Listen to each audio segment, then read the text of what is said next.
studied nursing in East Anglia, but I studied nursing and it was an event that changed my life completely.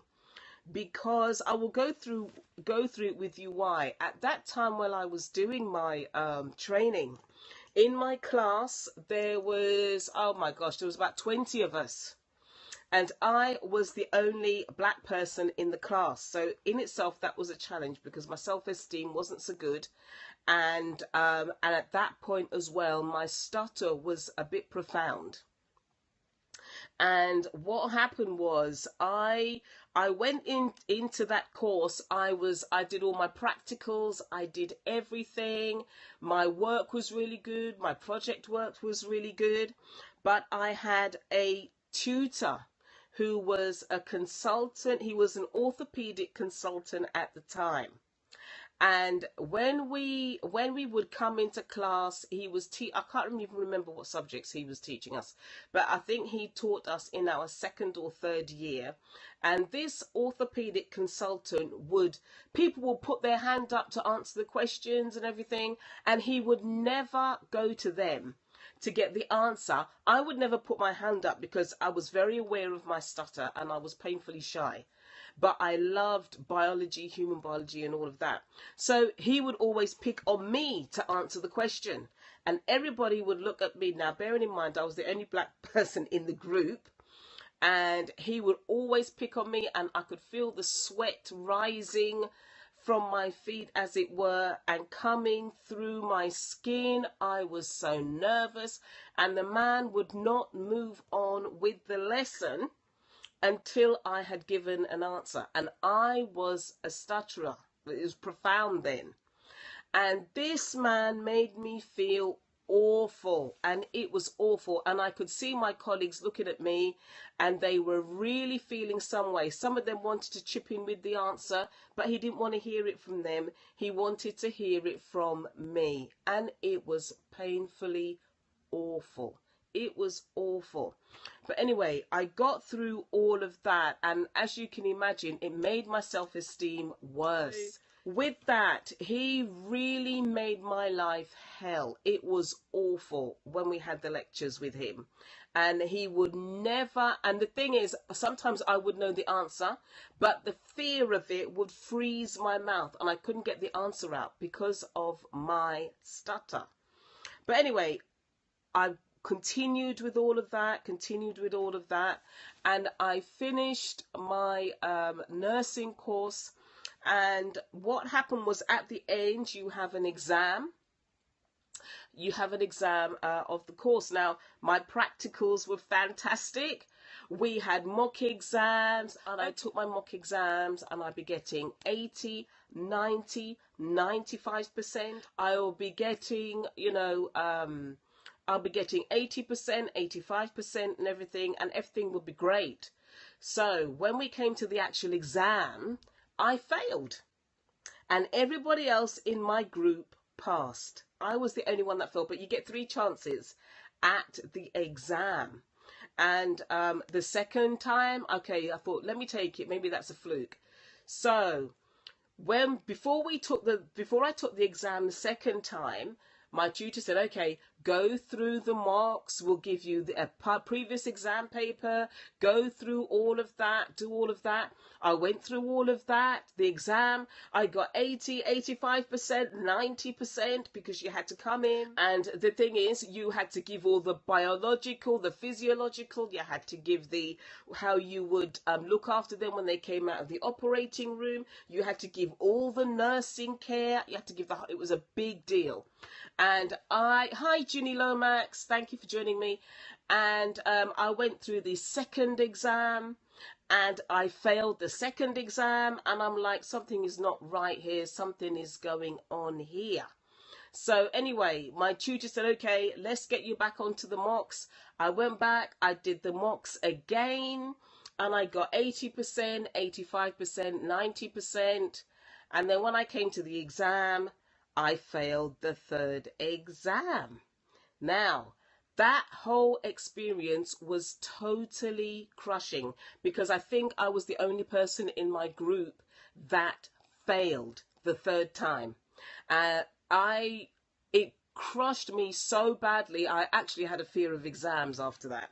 But looking back on it now, I actually thought that because I was the only black person in the group, that was why I failed. And I felt that there was some kind of conspiracy going on for me not to fail, because when I took all the exams, the mock exams in exam type settings, I passed everything and I passed really, really well. And that experience completely crushed me, that I had a fear of exams after that, and it was completely devastating. And after I got married and I moved to London, I actually went back and I did the lesser exam, and I passed the lesser exam, but it wasn't any good for me, because that's not what I wanted, because I knew I was good at what I did. So I didn't actually pursue nursing after that.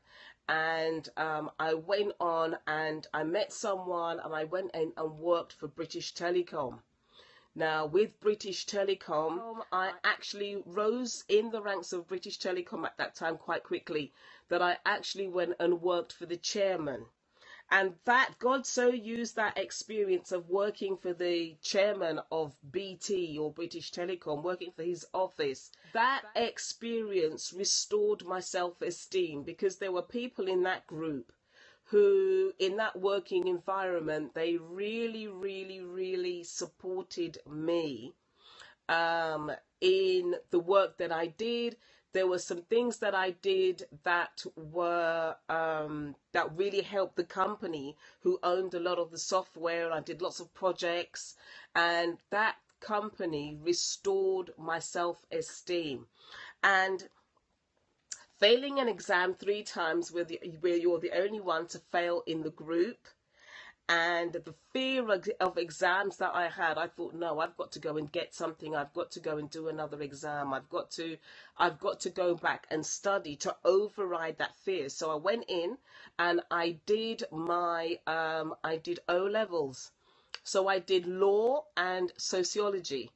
And when I did those exams, the GCS, they were O levels then, I got an A in law and a B in sociology, because I actually love law. And that actually restored my confidence in the fact of exams, and it restored my confidence in the educational system, because it was so damaged by my nursing experience. That experience really did damage me a lot.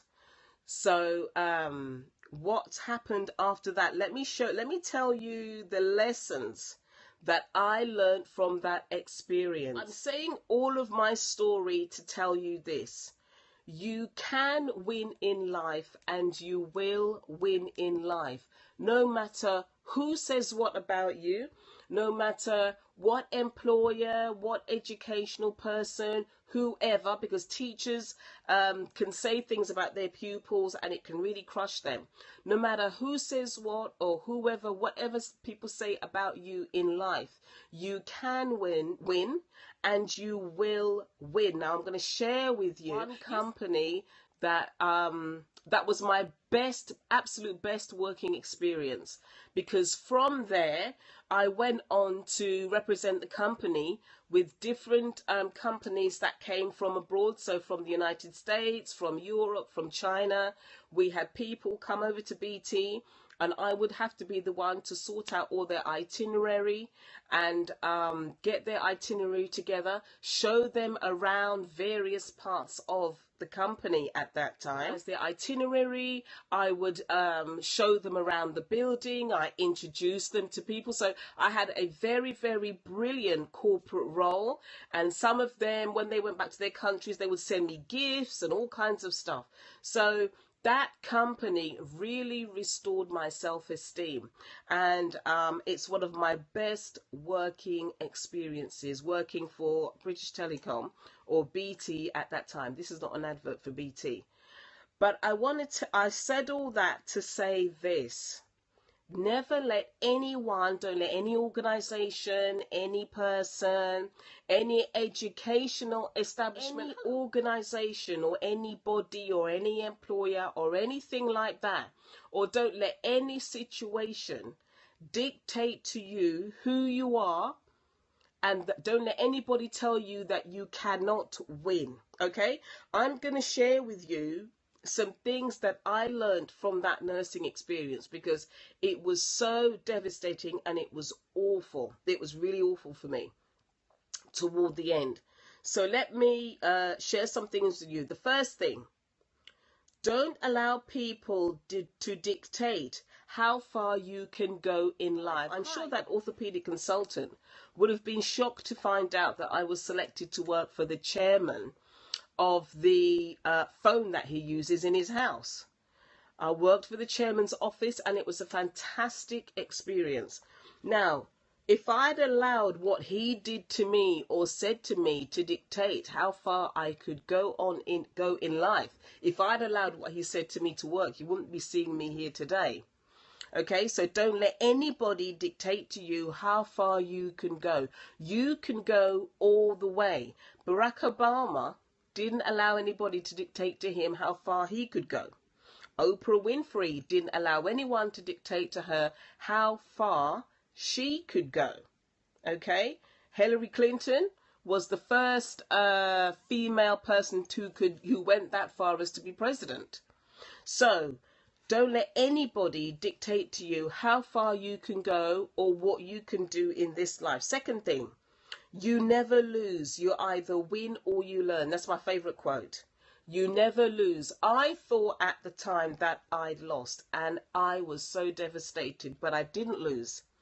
I won, and I learned some valuable life lessons from that very painful, crushing experience. You never lose in life, even if it looks as if you are losing.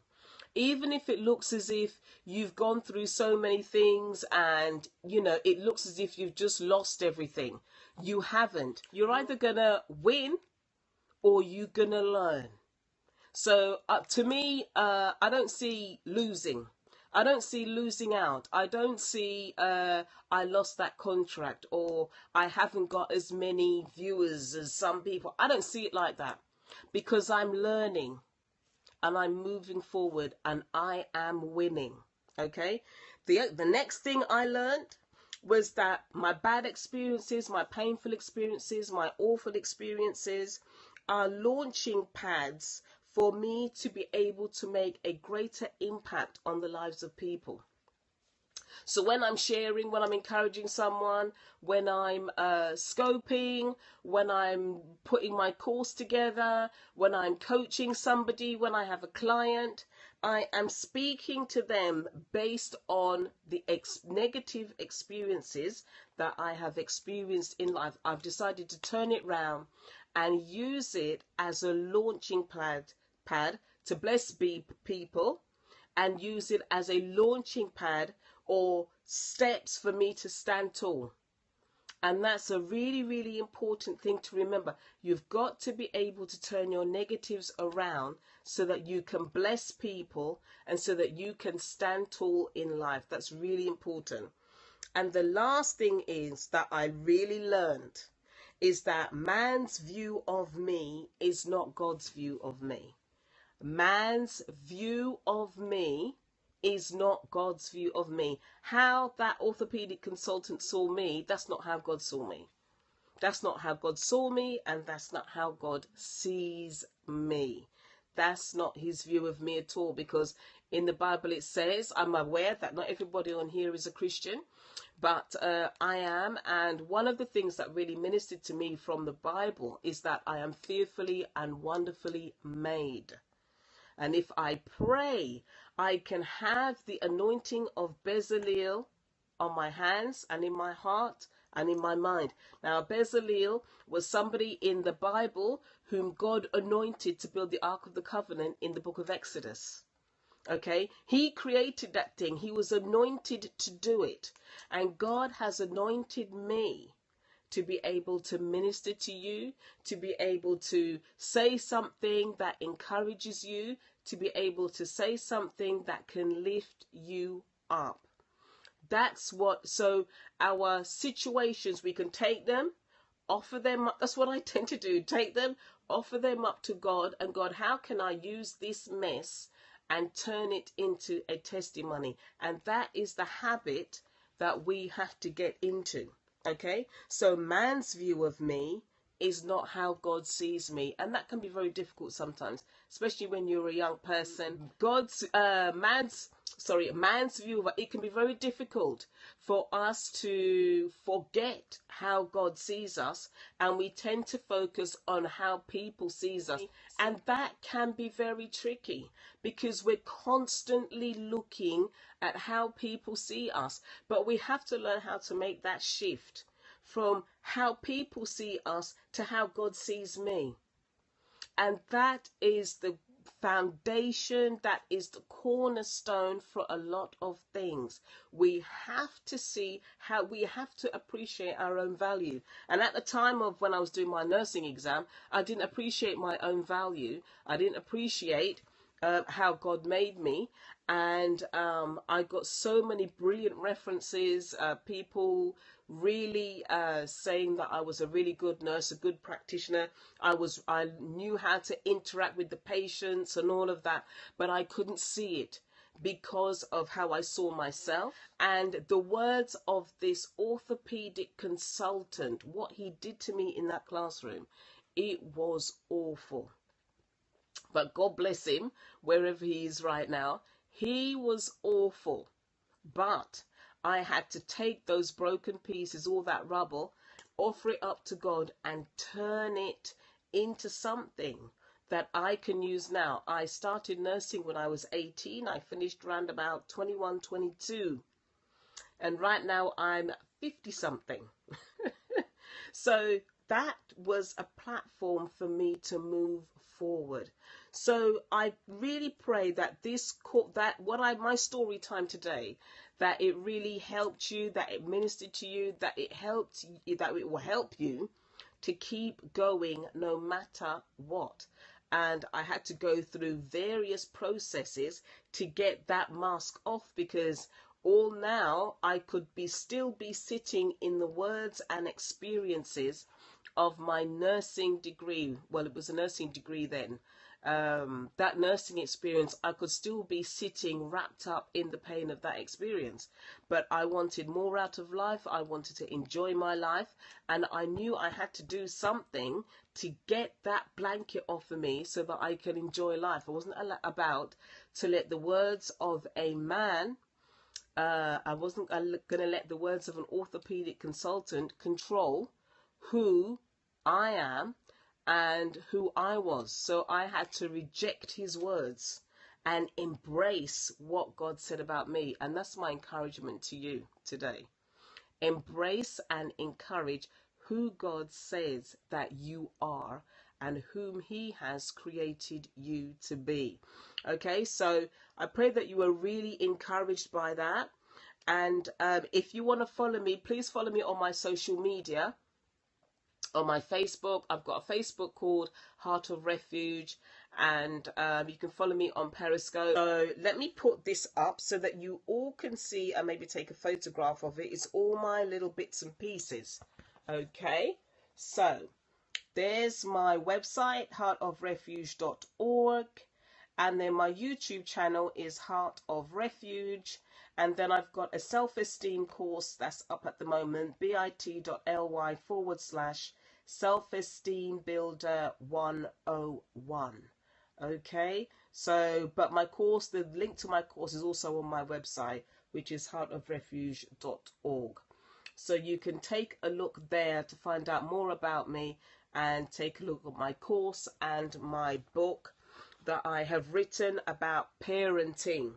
And it's about parenting and, you know, having the ability as a parent to release your children and to also to look at yourself as a parent. Because how you were raised as a child and you've come up into an adult and you are now a parent, you can inadvertently pass down how you were parented to your children. And that is where a lot of issues come, because sometimes as parents we raise our children the way that we were raised and we don't realize that there's an issue there sometimes. So that book, workbook, deals with that. So thank you all for watching and joining me. I really pray that this scope or this broadcast ministered to you, and that you can take away some nuggets to really think about for yourself. But to find out more about me, please go to heartofrefuge.org. Thank you so much. Okay, bye. Bye bye.